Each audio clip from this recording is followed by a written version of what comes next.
Hello नमस्कार, welcome to the channel. इस video में हम समझेंगे कि क्या है important trading levels for the next week, यानी कि मंडे ऑनवर्ड्स, कल से लेके और फ्राइडे तक के क्या इंपॉर्टेंट लेवल्स है for natural gas, crude oil, gold, bitcoin, Ethereum and Solana. So this is the disclaimer for you guys, let's get started. तो बात करें सबसे पहले नेचुरल गैस की, तो यहाँ पर हम काफ़ी दिनों से एक बात कर रहे हैं कि 300 का लेवल है जो वो काफ़ी इंपॉर्टेंट है। जब तक 300 रिकैप्चर नहीं होगा तब तक नेचुरल गैस के अंदर सेलिंग का ही पोजीशन बनानी है और हर बाउंस को शॉर्ट करना है। सो पिछला पूरा हफ्ता एक रेंज में चला गया, अब डाउन साइड या अपसाइड कब जाएगा, किस डायरेक्शन में जाएगा, उसकी बात करते हैं। तो यहाँ पर जो ये रेंज है हमारे सामने, जो कि है 277 ऑन द अपसाइड और 259 ऑन द डाउन साइड, जिस भी डायरेक्शन में ये रेंज ब्रेक होता है, अभी प्रोबेबिलिटी इस चीज़ की ज़्यादा है कि थोड़ा सा और इस तरीके से चले और फिर कहीं ना कहीं रिजेक्ट हो जाए और 250 का जो लेवल है उसको टैप कर दे। तो इसमें बायस जो है वो डाउन साइड की रहेगी। कब तक रहेगी? जब तक 278 से लेके 280 रिकैप्चर नहीं होता है। किसी दिन अगर हमें कोई डेली क्लोज इस तरीके से 280 के ऊपर मिल जाता है तो हम इसमें बायसनेस अपनी रखेंगे अपसाइड की, फिर हम अप ट्रेंड के बारे में सोचेंगे। तो अब अगला पूरा हफ्ता इसमें हमें ये देखना है कि या तो हमें 280 के ऊपर क्लोजिंग मिल जाए, तब हम इसमें अपसाइड के बारे में सोचेंगे। जब तक ऐसा नहीं हो रहा है, हर बाउंस, हर rise is meant to be short.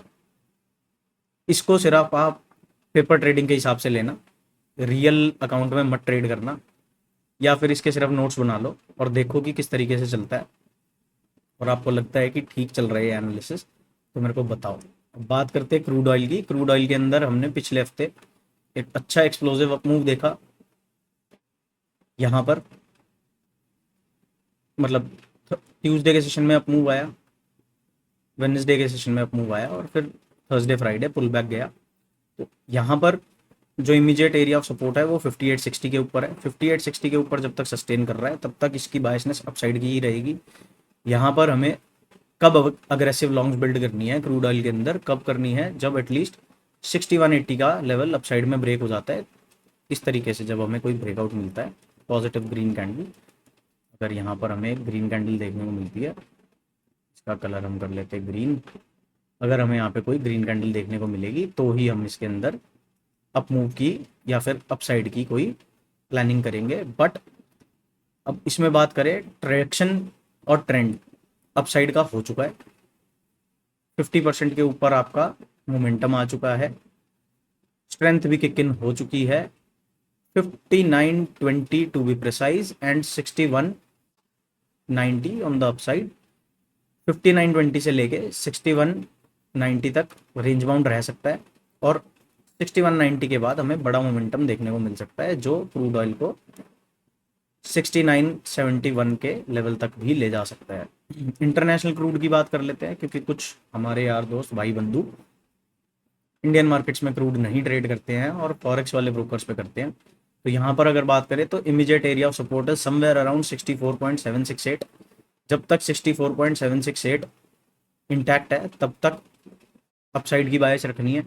किसी दिन अगर ये ब्रेक हो जाता है तो फिर हमें वेट एंड वॉच का सिनेरियो दोबारा रहेगा। ये एक जो रेंज डेवलप्ड थी उसी रेंज के अंदर अभी भी ये ट्रेड कर रहा है। अपसाइड के बारे में कब प्लान करेंगे? जिस दिन 69.89 के ऊपर हमें डेली क्लोजिंग मिल जाती है, उसके बाद क्रूड ऑयल आपको 77 तक के लेवल्स तक देखने को मिल सकता है। तो 69 के बाद अपसाइड के बारे में सोचना है। सपोर्ट एरियाज की बात करें तो 64.768 ये सपोर्ट एरियाज हैं, ये डाउन साइड में ब्रीच नहीं होने चाहिए। और बुलिश कब होना है? तभी होना है जब 69 का एरिया, जो अभी एक ये रिसेंट हाई बना है, जब रिसेंट हाई ब्रीच हो जाता है और इसके ऊपर हमें कोई डेली क्लोजिंग मिल जाती है। तो अभी ये still in no trading range crude oil, तो इसको आप अभी के लिए इग्नोर कर सकते हो ट्रेड परस्पेक्टिव से। गोल्ड के अंदर काफ़ी अच्छा सेटअप है। गोल्ड ने बहुत दिन से पका के थका के रखा हुआ है। यहाँ पर आप देखोगे तो काफ़ी तगड़ी रेंज है, मतलब 11 अप्रैल से लेके और फ्राइडे के सेशन की बात करें तो 1 अगस्त तक, 11 अप्रैल से 1 अगस्त तक कंप्लीटली रेंज बाउंड। यहाँ पर जितने भी ट्रेडर्स थे, बेशक वो बुल्स हो या बेयर्स हो, दोनों की भर भर के 3 दिन सेलिंग, 2 दिन बाइंग, 3 दिन सेलिंग 2 दिन बाइंग, 3 दिन सेलिंग 2 दिन बाइंग, इस तरीके का मोमेंटम रहा है। तो यहाँ पर कुछ बहुत बड़ा नहीं हुआ है, बट अब आपको यहाँ पर अवेयर रहना है, एक्टिव रहना है। यहाँ पे आपको काफ़ी अच्छा रन देखने को मिल सकता है। जो गोल्ड को ये आपका जो हाई लगा हुआ है 3500 का, इस एरिया तक इजीली गोल्ड जा सकता है। मतलब यहाँ से 4% का अप मूव बिल्कुल तैयार है। कोई बड़ी बात नहीं हमें गैप अप देखने को मिले और फिर यहाँ से प्राइस शूट कर जाए गोल्ड का। तो यहाँ पर गोल्ड के अंदर बाय ऑन डिप की स्ट्रेटजी रहेगी। अभी तक हम इसमें एक नो ट्रेडिंग वाले जोन में थे, बट अब जो फ्राइडे की क्लोजिंग मिली है उसके बाद यहाँ पर buy on dips, every dip पे गोल्ड को आप बाय कर सकते हो। सपोर्ट एरिया की बात करते हैं, 1 आवर टाइम फ्रेम पर हम आ चुके हैं। अगर हमें गोल्ड कहीं 3320, 3330 इस एरिया के अराउंड कहीं मिल जाता है, इस जोन में अगर आपको गोल्ड मिल जाता है तो ये काफ़ी सॉलिड बाइंग अपॉर्चुनिटी होगी। तो यहाँ पर बाइंग करने के बारे में सोचना है। अगर बहुत बड़ा गैप अप मिलता है तो गैप अप मिलने के बाद हमें थोड़ा सा प्राइस को रिट्रेस होने का वेट करना है और इस एरिया में कहीं बाइंग की पोजीशंस को बिल्ड करना है। गैप डाउन देखने को मिलता है, इसके चांसेस काफ़ी थिन है, बट अगर गैप डाउन देखने को मिलता है तो जब तक 3330 रिकैप्चर नहीं होगा तब तक अपसाइड के बारे में नहीं सोचना है। तो ये तो गोल्ड का सिनेरियो है। डेली टाइम फ्रेम पे काफ़ी बुलिश दिख रहा है, बट बहुत ज़्यादा अग्रेसिव नहीं होना है, अभी थोड़ा सा वेट करना है, क्योंकि 2-2.5-2-2.25% की कैंडल थी फ्राइडे के सेशन की। तो जिन्होंने पहले से एंट्री बना रखी थी वो सही कंफर्टेबल पोजीशन में है, बट जिन्हें न्यू एंट्रीज बनानी है उन्हें थोड़ा सा वेट करना चाहिए। 3362 के आसपास की क्लोजिंग है, 3330 के आसपास अगर आपको फिर से गोल्ड दिखता है तो वहाँ पर अग्रेसिवली बाय करने के बारे में सोच सकते हो। ये मैं बात कर रहा हूँ डेमो अकाउंट्स की और पेपर ट्रेडिंग पर्सपेक्टिव की। रियल अकाउंट में करोगे तो आपका रिस्क और आपका रिवॉर्ड। वीकली टाइम फ्रेम पर गोल्ड को देख लेते हैं एक बारी। तो वीकली टाइम फ्रेम पर अगर हम देखें तो 3272 जो एक वीकली एरिया ऑफ सपोर्ट था, पिछले हफ्ते गोल्ड ने उसको टेस्ट किया और काफ़ी अच्छी एक क्लोजिंग दी है। बढ़िया मोमेंटम कब देखने को मिलेगा? 3385 का लेवल ब्रेक होगा तो फर्स्ट टारगेट रहेगा 3500 का। तो यहाँ पर गोल्ड तैयार है अप मूव देने के लिए। ऑलमोस्ट वही 1 अप्रैल से लेके 11 अप्रैल से लेके अभी तक पूरा रेंज बाउंड है। ये रेंज अप साइड में ब्रेक होगी तो काफ़ी बढ़िया मोमेंटम आपको देखने को मिलेगा। फर्स्ट टारगेट वही है 3500। 3500 के ऊपर जिस दिन हमें वीकली क्लोज मिलेगा फिर हम और आगे के लेवल्स की बात करेंगे। अब चलते हैं एक बारी देखते हैं बिटकॉइन को, इथीरियम को एंड सोलाना को। तो बिटकॉइन की बात करें, बिटकॉइन कब तक नेगेटिव रहेगा और कब बिटकॉइन को लॉन्ग करने के बारे में सोचना है। तो जिस दिन बिटकॉइन 1,15,800 को रिकैप्चर कर लेता है, वो दिन बेशक आज का हो या कल का हो या परसों का हो, उसके बाद हमें इसमें सेलिंग के बारे में नहीं सोचना है। उसके बाद हमें इसमें अपसाइड के बारे में ही सोचना है। बट अभी करंटली देखें तो पिछले 2-3 सेशंस में काफ़ी तगड़ी सेलिंग देखने को मिली है और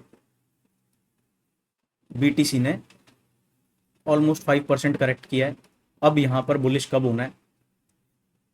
first area to become bullish is 1,14,660। Ultimate area है 1,16,000। ये एरियाज जिस दिन बिटकॉइन यहाँ पर जाके हमें क्लोज दे देगा उसके बाद हम इसमें बाय ऑन डिप की स्ट्रैटेजी के बारे में सोचेंगे और हायर लेवल्स को टारगेट करेंगे। अभी जब तक 1,15,000 के नीचे है तब तक इसका बायसनेस डाउन साइड का ही है और सेल ऑन राइज की स्ट्रैटेजी पे काम करना है। 1 आवर टाइम फ्रेम पर समझते हैं कहाँ ट्रेड कर रहा है बिटकॉइन। तो यहाँ पर आप देखोगे कि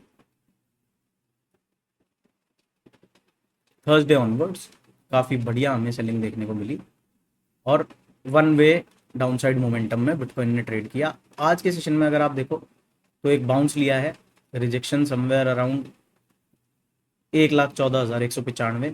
अगर इसके ऊपर हमें क्लोजिंग मिलती है तो नेक्स्ट टारगेट रहेगा हमारा 1,16,000 का और उससे पहले 1,15,950 का। इन एरियाज पे आने के बाद बिटकॉइन का जो ट्रेंड है, जो स्ट्रक्चर है, वो चेंज हो जाएगा। जब तक इसके नीचे ट्रेड कर रहा है तब तक biasness is towards the down side. अब बात करते हैं एक बारी इथीरियम की। जस्ट अ सेकेंड, पहले सोलाना की बात कर लेते हैं क्योंकि सोलाना में काफ़ी बढ़िया ब्लीड हुआ।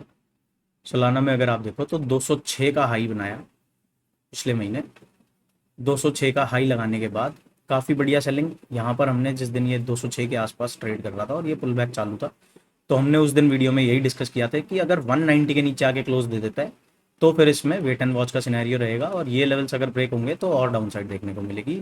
एज डिस्कस्ड वैसा ही हुआ। अब अपसाइड के बारे में कब सोचना है? सोलाना के अंदर थोड़ी सी वीकनेस ज़्यादा है as compared to bitcoin and ethereum, तो यहाँ पर एटलीस्ट 170 का एरिया रिकैप्चर जब तक नहीं करता है सोलाना, तब तक इसको लॉन्ग करने के बारे में हमें नहीं सोचना है।